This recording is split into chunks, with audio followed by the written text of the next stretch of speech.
Thank you, and welcome to my talk, No Philosophy, No Humanity. Let's start with a question. Which of these ideas do you think was most worth spreading? Marxism, E equals mc squared, Winnie the Pooh. I should say no conferring, but actually it's more fun if you just turn to your neighbour and tell them what you think. I'll give you 10 seconds.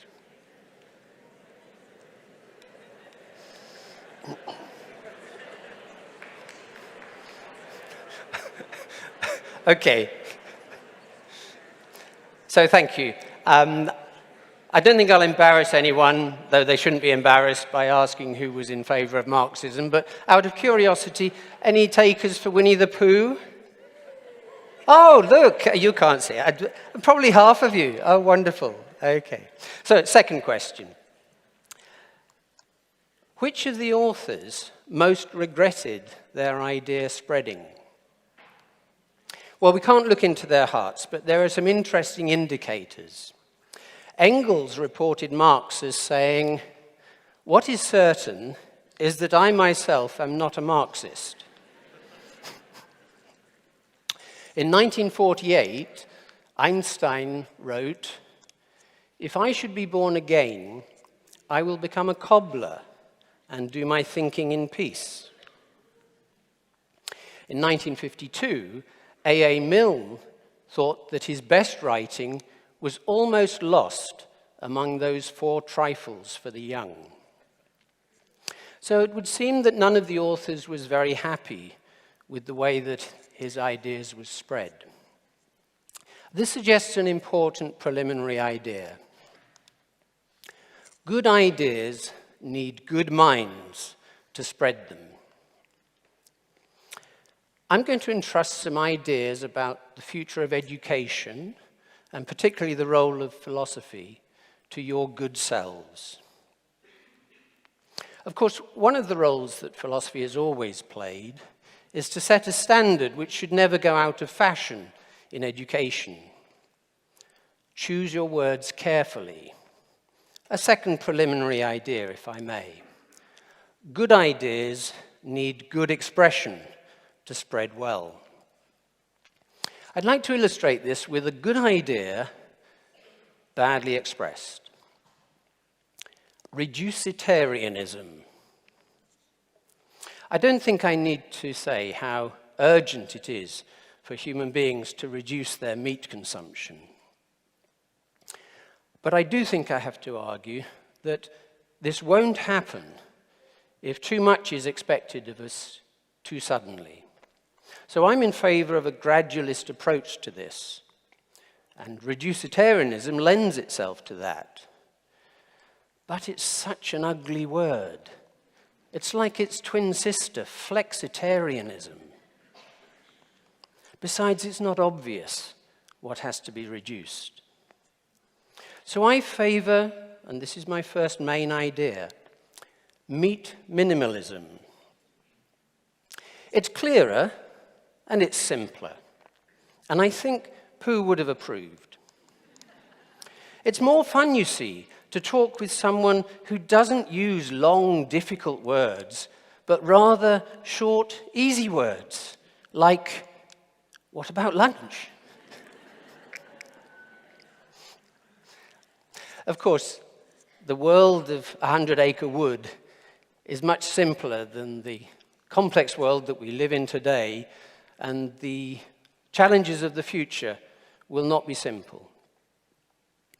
So I think, in educational terms, we do need, not just to train the bright inventors, the great organizers, if you like, the leaders of the future, but we need to educate all human beings to make wiser judgments in their lives. And that's where my next idea comes in. It's known widely as P4C, translates as philosophy for children. Again, Pooh would have approved of the very simple language in which its inventor, Matthew Lipman, 50 years ago at Columbia University, introduced it. He said its main purpose was to help children become more thoughtful, more reflective, more considerate, and more reasonable individuals. So whatever the designers of future curriculum write into their demands, surely this should be a central purpose for education in the future. I should make it clear, Lippmann's proposal, P4C, is not about getting young people to sit down and study great classic philosophical texts. Lippmann came up with the idea of writing stories for children from kindergarten through to high school that stimulated them to raise big questions, questions of common interest and importance that most people would regard as philosophical. Should we reduce our meat consumption? Could be one of them. Are humans just machines? Could be another. And then he trained teachers to facilitate philosophical dialogue. And the beneficial impact of this has been attested over and over again in the last 50 years. And P4C is now operating in 60 countries. I myself was inspired into it in 1989 when I saw a BBC film called The Transformers. In it, Lippmann said, if you could get education to center on thinking rather than rote learning, then you're preparing for a very different kind of world. And looking back, something then quite astonishing happened on the film. This is the next shot. Symbol now of a past world. Now I need to emphasize, Lippmann's project P4C is not anti-learning, it's not anti-knowledge, quite the contrary. But it is pro-wisdom. It's the same message as Einstein gave in his lecture in 1931 to celebrate the tercentenary of higher education in the USA. He said, it's not enough to teach a man a speciality. Through it, he may become a kind of useful machine, but not a harmoniously developed personality. It is essential that the student acquire an understanding of and a lively feeling for values. In a world where robots are increasingly being trained to perform human acts, and where there's a risk that human education becomes increasingly machine-like, P4C brings the best out of human beings. It does so in a particular way, using a device or an approach called the community of inquiry. This is an idea that goes back to the 19th century, and roughly speaking is still operating in what we know as the scientific community. Lippmann just took the idea and adapted it to the classroom. He infused it with constructivist principles from his reading of the Russian psychologist Lev Vygotsky. Oops, hold on. Did you hear a groan at the back of the room there? I think Pooh might be there, all those long words. Pooh began to feel a little more comfortable, because when you're a bear of very little brain and think of things, you find sometimes that a thing which seemed very thingish inside you is quite different when it gets out into the open and has other people looking at it. Actually, if, and I hope many of you will, take part in a community of inquiry, you'll find regularly that a word that you thought was common and you thought you understood well is understood differently by other people. And my favorite example of this is a very concrete concept, the concept of place. It doesn't get much more concrete than that. And I'm just going to try a little experiment with you. I'm going to ask a question. I want you to think in your head, is my answer yes or no? It's not a trick question, it's a very simple question. Is a flagpole a place?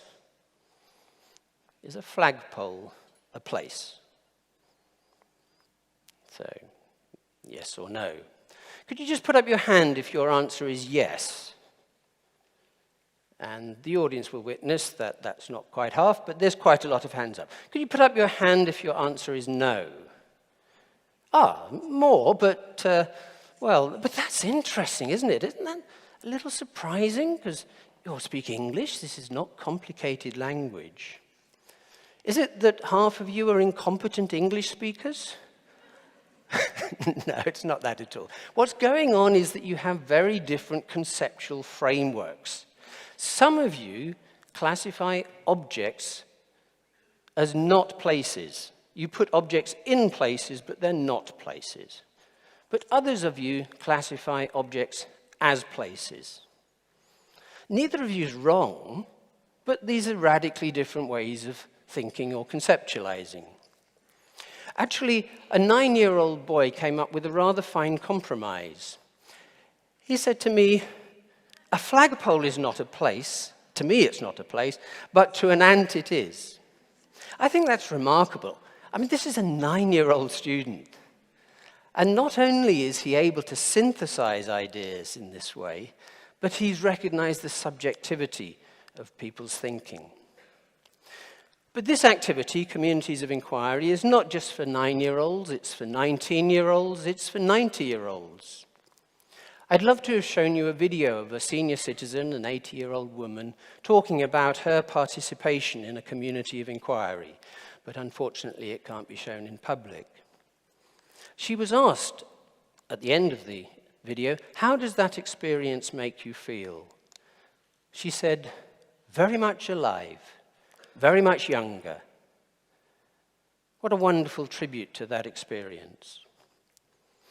It's because of this that I call P4C not just philosophy for children, but philosophy for communities. And that's not just formal education, but business meetings, recreation, and even, I think, political meetings. John Dewey, the philosopher-educator, thought that the community of inquiry was essential for a healthy democracy. And our democracy, for goodness sake, our political system, surely needs new ideas. Citizens' assembly is not very different from community of inquiry. And we need new ideas in our economic system as well. Here's one that I rather like. Common good capitalism. It's sort of Marxism updated, if you like. But I'm not here to give a talk on economics. My main focus is on education and the future of education. And so back to Pooh. Oh, I'll just pause, reflecting. I was going to ask, thinking ahead 100 years rather than back, where do you think education will be? Can you imagine that we will still be subjecting young people to tests of knowledge that they'll quickly forget or else readily get answers from their personal assistant robot? Worse still, perhaps, do we think we'll still be putting them under pressure to prove themselves in narrow academic and social skills, rather than introducing them to a whole wide range of human skills and occupations, from making music, cooking, meditating? I certainly hope we won't be doing that. And I think that this quotation that I put up too quickly from Pooh could be describing, if you like, the mind-numbing situation of some modern education, not all. It's about Edward Bear coming downstairs now, bump, bump, bump on the back of his head behind Christopher Robin.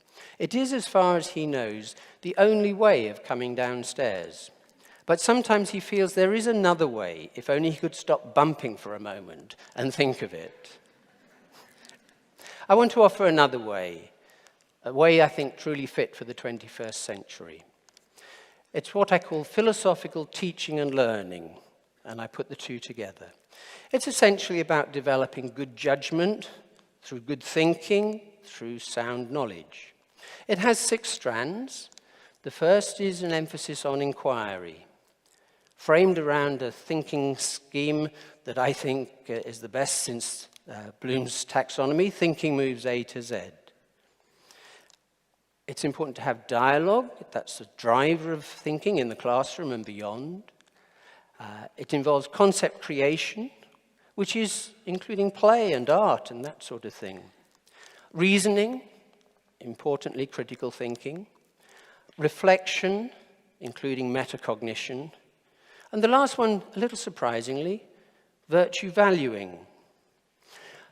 All of these have philosophical roots, but I suggest that they're valid across all subjects. Fortunately, their value is recognized increasingly across the UK. Inquiry-based curricula, concept-centered curricula, dialogic teaching, metacognitive learning, and this focus from the Ethical Leadership Commission on values.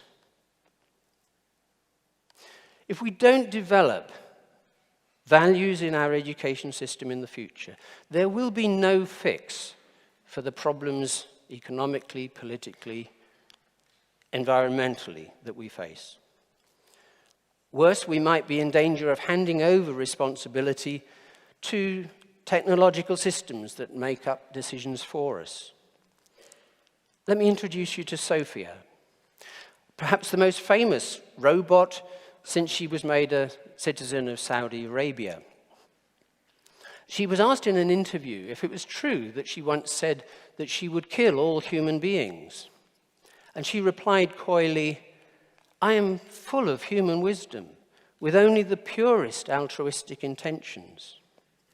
Well, let me not doubt the altruism of it, but I want to say she could never be full of human wisdom. Robots could never be full of human wisdom. You have to have lived a human life. You have to have philosophized about a human life to be full of human wisdom. So that's my most important message of the day. No philosophy, no humanity. I think it's a message that Einstein would have agreed with. I think it's a message that Marx would have agreed with, despite his remark that philosophers have only interpreted the world in various ways. The point, however, is to change it. Personally, I think that he was not against philosophy. He was just saying it needed to make a healthy difference to the world. Pooh got half the message. Think, think, think. That was in the film. Eeyore put it rather better in the original book. A little consideration makes all the difference. But I don't think we just need a little consideration now. I encourage you to consider, to spread these ideas, and to act on them. I want you to consider making minimalism a part of your life. To promote P4C, Philosophy for Communities. To construct communities of inquiry and common good capitalism. To practice philosophical teaching and learning.